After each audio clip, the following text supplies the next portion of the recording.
So எல்லாருக்கும் வணக்கம் நண்பா. இது உங்கள் ஈஸி டு ஃபிஷிங் சென்னை. இன்றைக்கி நம்ம சேனலில் ஒரு டிஃப்ரெண்ட்டான ஒரு மெத்தட் தான். இது உங்களுக்கு தெரியுதா? 3 சைடு ஹூக்கு. ஸோ இது வந்து பார்த்தீங்கன்னா எல்லாம் பாப்பர், அதுக்கப்புறம் சில பிளாஸ்டிக் லூரில் வந்து வர்றது இது. இதை வச்சு பாப்பர் வந்து எப்படி செட் பண்ணலான்ற ஒரு ஐடியாவில் நான் பண்ண போகிறேன். இதோட ஐடியா வந்து துளசி அண்ணன் தான் என்னோட ஐடியாவும். ஸோ இதை வந்து எக்ஸ்பெரிமெண்ட்டாக எடுத்து பண்ண போகிறோம். ஸோ இதில் கண்டிப்பாக ஏதாவது ஒரு கட்லா, லோகு, ஏதாவது ஒரு மீன் மாட்டுச்சுன்னா பாப்பர் செட் பண்ண போதான்றதை நான் பார்க்க போகிறோம். இதை எப்படி செட் பண்ணுறதுன்றதை ஃபுல் வீடியோவாக காமிக்கிறேன், மறக்காமல் பாருங்கள், ஸ்கிப் பண்ணாமல் பாருங்கள். ஸ்கிப் பண்ணாமல் பார்த்தீங்கன்னா இதை எப்படி செட் பண்ணுறன்றது உங்களுக்கு ஃபுல்லாக தெரியும். ஸோ அதுக்காக தான் சொல்கிறேன். ஸோ இது ஒரு சின்ன ட்ரை தான், பட் ஆனால் ஊக்கு பார்க்குறதுக்கு கொஞ்சம் இதுவாக தான் சின்னதாக எடுத்திருக்கேன். ஸோ பஞ்சு நிற்கணும்ல, ஸோ அதனால தான். பிளாஸ்டிக் பால் போட்டு பார்த்தா நிற்கலை. ஸோ அதனால் இதை வச்சு நம்ம பஞ்சில் செய்வோம் பார்த்தீங்களா, செருப்பு பஞ்சில். ஸோ அது மாதிரி தான் பார்க்க போகிறேன். ஸோ அதை மாதிரி பண்ணி இதில் எதாவது மீன் மாட்டுதான்னு பார்க்கலாம். ஸோ இது எக்ஸ்பெரிமெண்ட் சக்ஸஸ் ஆகிடுச்சுன்னா நீங்களும் ட்ரை பண்ணி பாருங்கள். மறக்காமல் சேனலை சப்ஸ்கிரைப் பண்ணிக்கோங்க. எதாவது சஜஷன்னா கமெண்ட் பண்ணுங்கள். மறக்காமல் நம்ம சேனலை சப்ஸ்கிரைப் பண்ணிவிட்டு பாருங்கள்.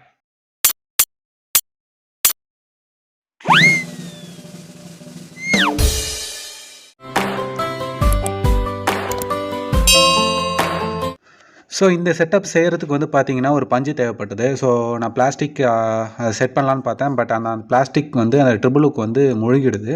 ஸோ நம்மளுக்கு வந்து இது வந்து தண்ணியில் மேலே நிற்கணும்.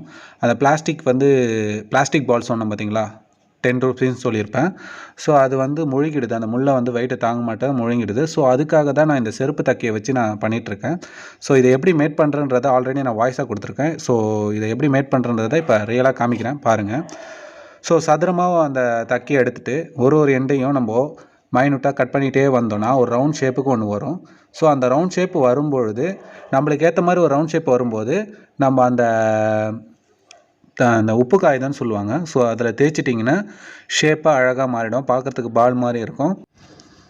ஸோ இது வந்து நம்ம வீட்டில் இருக்க ஒரு வேஸ்ட்டு ஸ்லிப்பரை வச்சு அதில் இருக்க பஞ்சை வச்சு எப்படி பாலை செட் பண்ணுறது தான் இதோட கான்செப்ட்டு. நான் பிளாஸ்டிக் பாலை வச்சு நான் சொல்லியிருப்பேன், 10 ரூபா கொடுத்து வாங்கினீங்கன்னா பார்க்க லுக்காகவும் ப்ளஸ் வந்து அந்த ஈயம் சுற்றுறோம் பார்த்தீங்களா, அதோட கெப்பாசிட்டி குறையும். கொஞ்சம் ஈயம் சொருவினா போதும், அது கரெக்டாக இருக்கும். அந்த செருப்பு பஞ்சு பால் ஏன் யூஸ் பண்ண மாட்டேன்னா, இதுக்கு வந்து நம்ம ஈயம் அதிகமாக யூஸ் பண்ணுற மாதிரி இருக்கும். ஸோ இது கரெக்டான ஃபிட்டிங்கில் வந்து நிற்காது. ஸோ அதுக்காக இதுக்கு ஈயம் அதிகமாக யூஸ் பண்ணணும். அதனால தான் இதை யூஸ் பண்ணுறது கிடையாது. ரீசெண்டாக இப்போ எல்லாமே பிளாஸ்டிக் பாலை தான் யூஸ் பண்ணிகிட்ருக்கேன்.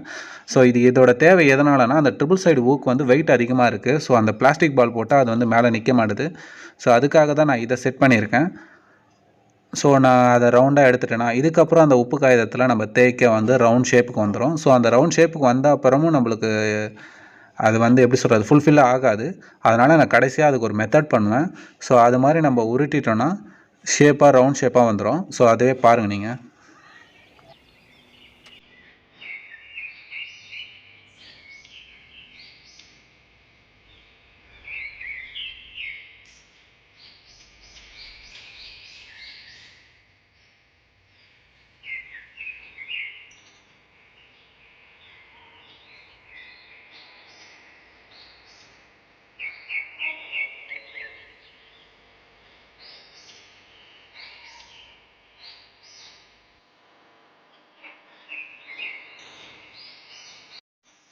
ஃபைனலாக பார்த்தீங்கன்னா பால் செட் பண்ணியாச்சு. இந்த பாலை வந்து நம்ம என்ன பண்ணணும்னா, இப்போ 2 கைக்கு நடுவில் வச்சு நல்லா போட்டு ஒரு அழுத்தம் கொடுத்து உருட்டினோன்னா ரவுண்ட் ஷேப்புக்கு அழகாக வந்துடும். ஸோ அதுக்கப்புறம் நம்ம பாலை வந்து செட் பண்ணலாம். ஸோ பார்த்தீங்களா, கரெக்டான ஷேப்பில் வந்திருக்கா. இன்னும் அதை வந்து நம்ம அந்த உப்பு காயத்தில் கிரைண்ட் பண்ணலாம். ஸோ எனக்கு இது போதும், இந்த சைஸ்க்கு போதும். ஸோ இந்த செட்டு செய்கிறதுக்கு வந்து பார்த்தீங்கன்னா ஒரு கயிறு, தென் வந்து பிரைட் லைனு, தென் ட்ரிபிள் சைடு ஊக்கு, தென் வந்து பால், ஒரு ஃபீடர் செட்டு. அதுக்காக தான் இதை யூஸ் பண்ணணும். ஸோ அதை வச்சு தான் பண்ண போகிறோம். ஸோ அதுக்காக தான் சொல்கிறேன். எப்போவுமே நான் ஒரு 15 சென்டிமீட்டர் வந்து பிரைட் லைன் எடுத்துப்பேன். ஸோ அதை தான் இப்போ எடுத்திருக்கேன். இந்த பிரைட் லைன் பார்த்தீங்கன்னா 0.60 mm. ஸோ இது கொஞ்சம் தடி பிரைடாதனால நான் சிங்கிளாக தான் யூஸ் பண்ணுறேன், டபுளாக யூஸ் பண்ண மாட்டேன். மோஸ்ட்லி பெரிய மீன் மாட்டினாலும் இது ப்ராப்ளம் இருக்காது. அதேமாரி இந்த பஞ்சில் ஹோல் போட்டு எப்படி நம்ம பிரைட் லைனை இழுக்குன்றது நான் ஆல்ரெடி நிறைய வீடியோவில் சொல்லியிருக்கேன். இதுக்கு நான் யூஸ் பண்ணுறது வந்து பார்த்திங்கன்னா ஒரு ஒயரில் வர ஒரு செம்பு கம்பியை வச்சு தான் யூஸ் பண்ணுறேன். ஸோ செம்பு கம்பியை அழகாக போட்டு அதில் மேலே ஹோல் வச்சு இழுத்தோன்னா அழகாக வந்துடும். இதுக்கு அந்த டூல்ஸ்லாம் நம்ம யூஸ் பண்ணணும்னு அவசியம் கிடையாது. ஸோ இதில் வந்து டூல்ஸை விட இதில் கொஞ்சம் கிரிப்னஸ் அதிகமாக இருக்கும். ஸோ நம்ம சின்னதாக ஒரு ஓட்டை போட்டு அதோட பெரிய தடி பிரைட் லைனை இழுக்கிறதுனால ஒரு கிரிப்பாக இருக்கும். இருந்தாலும் அந்த கிரிப்பு பத்தாதனால தான் நான் ஒரு நாட் போட்டு அதில் லைட்டாக ஒரு ஃபெவிக்விக் போட்டு யூஸ் பண்ணுறேன். ஸோ இது வந்து நம்ம ரீப்ளேஸும் பண்ணிக்கலாம். இதுலேருந்து பால் வந்து கழண்டு வராது. ஸோ அதுக்காக தான் இது.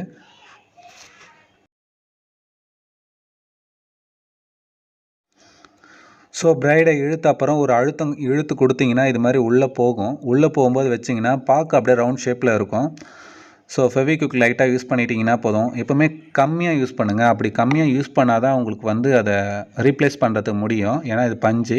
ஸோ இந்த பஞ்சில் ஒரு டேஞ்சராக இருக்குது, புகை வரும். அதை ஆல்ரெடி நான் சொல்லியிருக்கேன். இப்போ ட்ரிபிள் சைடு ஊக்கு எடுத்தாச்சு. இந்த ரிக் பைப் எதுக்கு யூஸ் பண்ணுறேன்னா, இதுக்கு வந்து நான் ரீஃபல் யூஸ் பண்ணால் அது கம்ஃபர்டபுளாக இல்லை. எனக்கு வந்து எப்படின்னா கிராஸாக போகணும். ஆனால் வந்து நம்ம ரீஃபில் யூஸ் பண்ணும்போது கிராஸாக போகல. இதுக்கு ஒரு அரை இன்ச்சு நம்ம அழகாக உள்ளே விட்டுட்டு நம்மளுக்கு வந்து ஒரு ஷேப்பாக எடுத்துகிட்டு போயிட்டு அந்த பக்கம் வரும். ஸோ எதுக்காக அப்படி பண்ணுறேன்னா, ஒரு சைடு மட்டும் ஏன் போடுறேன்னா, சென்டராக போடலாமல், சென்டராக போட்டால் தான் நேராக நிற்கும். நிறைய பேர் கொஸ்டின் கேட்பீங்க. இது சென்டராக நின்றுச்சுன்னா மீன் அடிக்கவே அடிக்காது.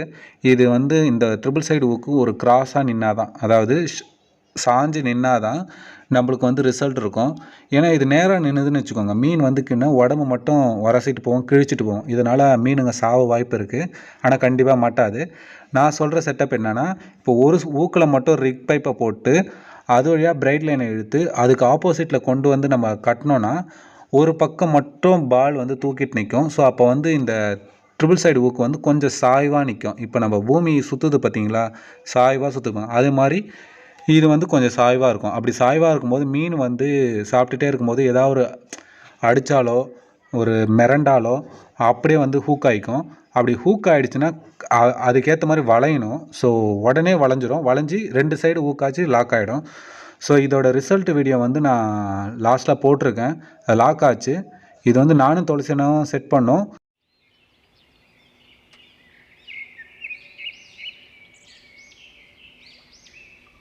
ஸோ இதை ரெகுலராக யூஸ் பண்ணலான்னு ஒரு ஐடியா. இதில் கண்டிப்பாக மீன் அடிக்க வாய்ப்பு இருக்குது. மாட்டினா பெரிய மீனாக தான் மாட்டோம்.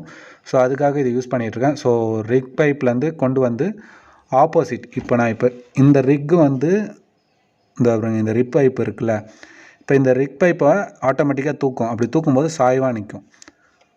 இது ஆஸ் யூஷுவல் நம்ம போடுற நாட் தான். இப்போ அந்த ஹோலில் விட்டு ஒரு ரவுண்ட் சுற்றிட்டு இதை நாட் போட வேண்டியது தான். அந்த ஹோலில் விட்டேன்னா ஸோ அழகாக நம்ம சுற்றிட வேண்டாம். சுற்றிட்டு நம்ம வந்து ஆர்டினரியாக ஒரு லாக் பண்ணுற மாதிரி தான். இதுக்கப்புறம் வர்றது எல்லாமே ஒரு பால் செட் எப்படி ரெடி பண்ணுறோம், அந்த ஈயம் கட்டுறது, அந்த நாட் போடுறது, எண்டில் ஒரு நாட் போடுறது எல்லாமே வந்து பார்த்திங்கன்னா சேம் தான். பட் இதில் என்னென்னா, இந்த ஊக்கை கொஞ்சம் சாய்வாக நிற்க வைக்கணும். அதுக்கு செட்டிங் மட்டும்தான் இது. இதுக்கு மேலே வர்றதில் பார்த்தீங்கன்னா ஈயம் வந்து யூஸ் பண்ணணும். ஸோ அந்த ஈயத்துக்காக அந்த சால்ட்ரிங் ஒயர் தான் யூஸ் பண்ணுறேன். ஸோ அந்த சால்ட்ரிங் ஒயரை வந்து நான் எப்படி யூஸ் பண்ணுவேன்னா, ஒரே ஒரு சால்ட்ரிங் ஒயர் தான் யூஸ் பண்ணுவேன். இது வந்து இந்த செட்டப் மட்டும் கொஞ்சம் ஹைட்டில் நிற்கணும், தரையில் நிற்கக்கூடாது. இது கட்லாம் வந்து அது உறிஞ்சு சாப்பிடும்போது இது வாய்க்குள்ளே இழுத்துரும். அப்போ ப்ராப்ளம் இருக்காது. ஆனால் லோகு வந்து எப்போவுமே உரியாது, அதுக்கு சின்ன வாய். ஸோ அதனால் இது வந்து உடம்புலையோ அது தலையிலையோ மாட்டினா மட்டும்தான் வரும். ரிசல்ட் வீடியோலையும் பார்த்தீங்கன்னா அது தலையில் தான் லாக் ஆகி வந்திருக்கும். ஸோ அதுக்காக தான் நான் இப்படி கட்டுறது. கட்லா மாட்டிச்சுன்னா நமக்கு ப்ராப்ளம் கிடையாது. கட்லா அப்படியே இது முள்ளை முழுங்கிடும், வாயில் போய் மாட்டிக்கும். அதனால் ப்ராப்ளமே கிடையாது. மற்ற எந்த மீன் இதை வந்து உரசினாலோ அதை பட்டாலும், அந்த முள் பட்டாலும் லாக் ஆகிடும். ஸோ அதுக்காக தான் இந்த செட்டப் ரெடி பண்ணுறது. ஸோ இந்த செட்டப் உங்களுக்கு பிடிச்சிருந்தா நீங்களும் ட்ரை பண்ணி பார்த்துட்டு ஃபிஷிங் பண்ணிட்டு எனக்கு கமெண்ட் பண்ணுங்கள். இந்த செட்டப் உங்களுக்கு பிடிச்சிருந்தாலும் கமெண்ட் பண்ணுங்கள்.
ஸோ ஃபைனலாக பார்த்தீங்கன்னா இப்போ வந்து நம்ம ரெண்டுமே செட் பண்ணியாச்சு. ரெண்டுத்துக்கும் ஒரு 3 இன்ச்சு விட்டு தான் ஈயம் வச்சுருக்கோம். இது வந்து 3 இன்ச்சுக்கு மேலே நிற்கும்போது தான் மீன் வந்து ஃபீடரை சாப்பிடும்போது அடிக்கும்.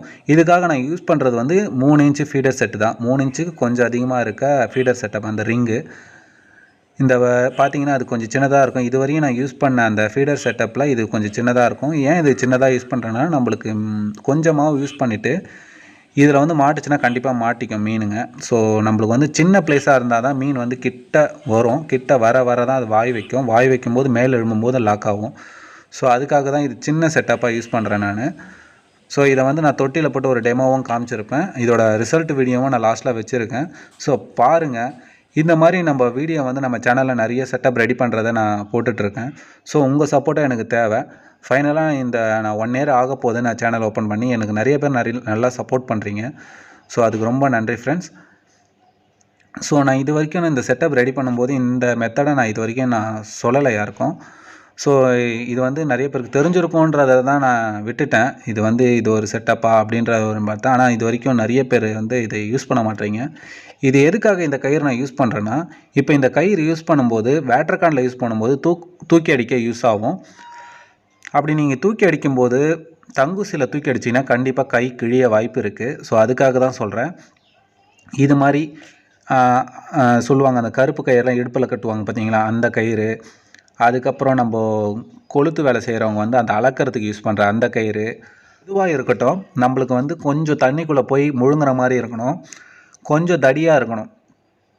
கிட்டத்தட்ட வந்து பார்த்திங்கன்னா ஒரு 10 கிலோ 15 கிலோ மீன் இழுத்தாலும் தாங்குற மாதிரி இருக்க ஸ்ட்ராங்காக வேணும்.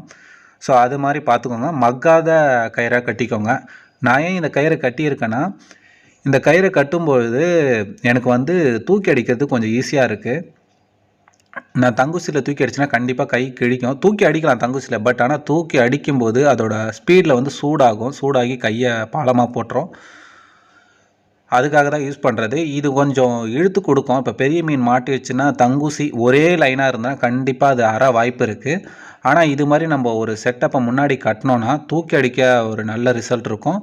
தென் வந்து பார்த்திங்கன்னா மீன் வந்து இழுக்குதுன்னா கொஞ்சம் இது இழுத்து கொடுக்கும். ஒரு ஜிம்போ, அதாவது ஒரு ஃப்ளெக்சிபிளாக இழுத்து கொடுக்கும். அதுக்காக தான் இதை கட்டுறது. ஸோ இந்த பெனிஃபிட் வந்து சிலவங்க வந்து யூஸ் பண்ணுறது கிடையாது. எனக்கு மெசேஜ் பண்ணவங்களே சிலவங்க நான் தங்குசி தான் டைரெக்டாக கட்டுறேன்றாங்க. ஸோ அப்படி யூஸ் பண்ணாதீங்க, நம்மளுக்கு டேஞ்சரு. மீன் ஒரு 2 மீனுக்காக கையை பாலமாக போட்டுச்சுன்னா அடுத்த முறை 1 வாரத்துக்கு 2 வாரத்துக்கு அது ஆறாது. ஸோ அதுக்காக தான் சொல்கிறேன். இது மாதிரி செட்டப் கட்டிக்கிட்டிங்கன்னா இதை நீங்கள் வந்து ராட்லேயும் யூஸ் பண்ணிக்கலாம், கையில் யூஸ் பண்ணும்போதும் ஈஸியாக இருக்கும். அதுக்காக தான் சொல்லியிருக்கேன். எண்டில் ஒரு சிவில் கட்டிக்கோங்க. ஸோ இந்த செட்டப்பை வந்து பார்த்திங்கன்னா இப்போ நான் வந்து என்கிட்ட இருக்க மீன் தொட்டியில் வச்சு ரெடி பண்ணி காமிச்சிருக்கேன். ஸோ அது உங்களுக்கு பிடிச்சிருக்கா பாருங்கள். மறக்காமல் இந்த வீடியோவுக்கு ஒரு லைக் போட்டுக்கோங்க. இந்த வீடியோ உங்களுக்கு பிடிச்சிருந்தா, இந்த செட்டப் உங்களுக்கு பிடிச்சிருந்தா ஷேர் பண்ணுங்கள். நம்ம சேனலில் வந்து பார்த்திங்கன்னா ஃபிஷ்ஷிங் பண்ணுறது, தென் வந்து ஃபிஷ்ஷிங்க்கான செட்டப்பு, தென் ஃபிஷ்ஷிங் ஷாப்ஸு. இப்போ வந்து ரீசெண்டாக நான் வந்து அக்வேரியமும் போயிருக்கேன். ஸோ பண்ணைக்கு போனேன், கலர் ஃபிஷ்ஷோட அக்வேரியம். ஸோ அதை பற்றி உங்களுக்கு நெக்ஸ்ட் வீடியோவில் நான் காமிக்கிறேன். ஸோ மோஸ்ட்லி பார்த்தீங்கன்னா நான் ஷாப்ஸை வந்து நிறைய கவர் பண்ணியிருக்கேன். அது உங்களுக்கு பிடிச்சிருந்தா மறக்காமல் நம்ம சேனலை சப்ஸ்கிரைப் பண்ணிவிட்டு பாருங்கள். ஏதாவது சஜஷன்னாலும் கமெண்ட் பண்ணுங்கள். ஃபைனலாக இந்த செட்டப்புக்கு ஒரு ரிசல்ட் கிடச்சிருக்கு. ஸோ அதனால் செட்டப்பை மாற்ற போகிறது கிடையாது. இதுக்குன்னு தனி ஃபீடரை வச்சு ஒரு செட்டப்பு ஒரு எங்கே போனாலும் ஒரு இடத்துல அடிக்கலான்னு ஒரு வாய்ப்பு. ஸோ மீன் மாட்டுது. எக்ஸ்பெரிமெண்ட் வந்து நம்மளுக்கு சக்ஸஸ் ஆகிடுச்சு. ஸோ மறக்காமல் சேனலை சப்ஸ்கிரைப் பண்ணிக்கோங்க. Bye friends.